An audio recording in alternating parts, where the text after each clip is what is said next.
صفحہ نمبر 154 154 معارف الحدیث جلد نمبر 2 حدیث نمبر 97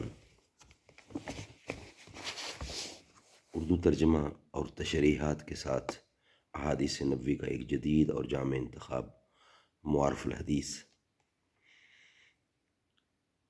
تالیف مولانا محمد منظور نعمانی رحمۃ اللہ۔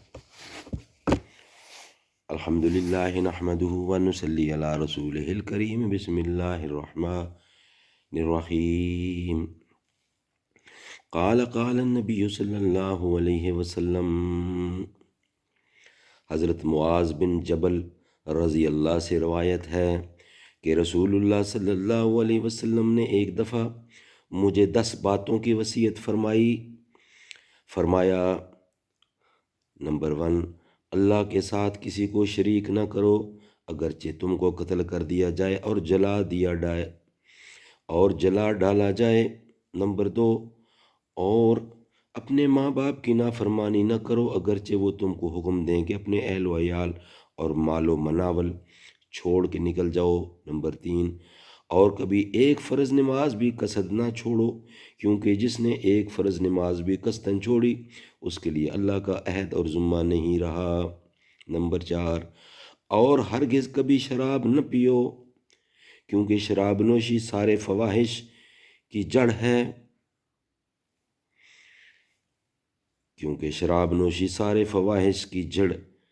بنیاد ہے، اسی لیے اس کو ام الخبائث کہا گیا ہے۔ اور نمبر 5، ہر گناہ سے بچو، کیونکہ گناہ کی وجہ سے اللہ تعالیٰ کا غصہ نازل ہوتا ہے۔ نمبر 6، اور جہاد کے معرکہ سے پیٹھ پھیر کے نہ بھاگو، اگرچہ کشتوں کے پشتے لگ رہے ہوں۔ نمبر 7، اور جب تم کسی جگہ پر لوگوں کے ساتھ رہتے ہو اور وہاں کسی وبائی مرض کی وجہ سے موت کا بازار گرم ہو جائے تو تم وہیں جمے رہو، جان بچانے کے خیال سے وہاں سے مت بھاگو۔ نمبر 8، اور اپنے اہل و عیال پر اپنی استطاعت اور حیثیت کے مطابق خرچ کرو، نہ بخل سے کام لو کہ پیسہ پاس ہوتے ہوئے ان کو تکلیف ہو، اور نہ خرچ کرنے میں اپنی حیثیت سے آگے بڑھو۔ اور نمبر 9، اور ادب دینے کے لیے ان پر حسب ضرورت و موقع سختی بھی کیا کرو۔ نمبر 10، اور ان کو اللہ سے ڈرایا بھی کرو۔ حدیث اپنے مطلب کے لحاظ سے بالکل واضح ہے، تاہم چند باتیں قابل ذکر ہیں۔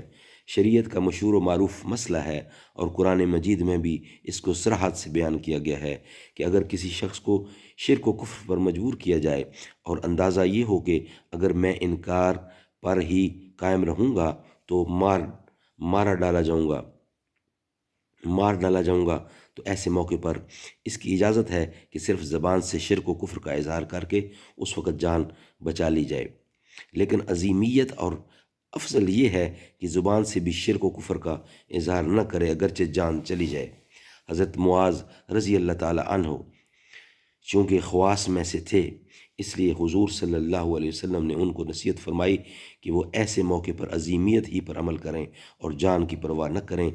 اسی طرح والدین کی اطاعت کے بارے میں جو آپ نے ارشاد فرمایا کہ اگر وہ اہل و عیال اور اپنا کمایا ہوا سارا مال چھوڑ کے نکل جانے کو کہیں تب بھی ان کی نافرمانی نہ کرو، یہ بھی اولا اور افضل کا بیان ہے۔ اور مطلب یہ ہے کہ اولاد کو چاہیے کہ ان کے سخت سے سخت حکم اور ناگوار سے ناگوار حکم کو بھی مانے، ورنہ مسئلہ یہ ہے کہ ماں باپ کے ایسے سخت اور ناواجب مطالبات کا پورا کرنا اولاد پر شرعاً واجب نہیں ہے۔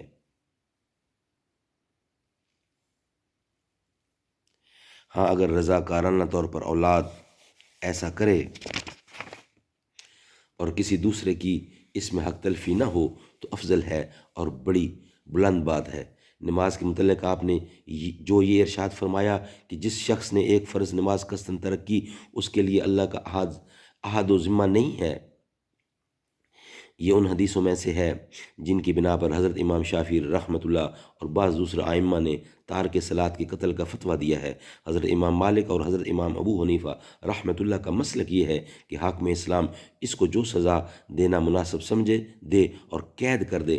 اللہ کے عہد و ذمہ کی برات کی یہ بھی ایک صورت ہو سکتی ہے۔ بہرحال اس میں شبہ نہیں کہ عمدن فرض نماز چھوڑنے کی اسلام میں کوئی گنجائش نہیں، اور یہ گناہ اگر عین کفر نہیں ہے تو قریب بے کفر ضرور ہے۔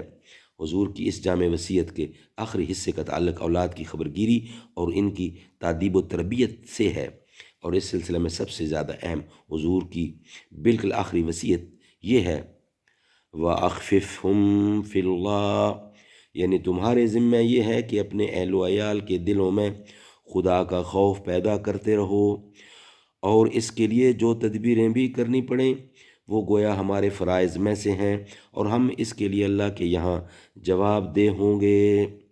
صدق اللہ العلی العظیم۔